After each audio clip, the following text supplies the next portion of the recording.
Yun, mga kawawang naghahanap buhay. Wala nang masakay-sakay, inuuli pa. Kawawa naman. Pagdating ng hapon, basta pag mag-aalas 5 na, uli na yung mga yan, mga kaibigan. Yung kinikita nila, binibigay, kinukuha na lang ng pinapimpis na ipapakain na lang sa pamilya nila.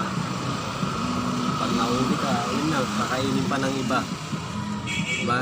Nakakaawa yung mga ganyan tao. Kaya sa lahat ng mga kapanood nito, sana patulungan nyo po kami na nag-i-e-bike dito.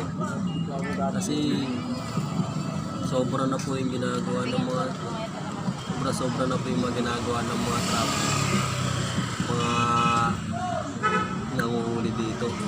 Nakakaawa na sa hindi nakakaawa sa mga tao. Gusto ata magnakaw yung mga tao dito eh.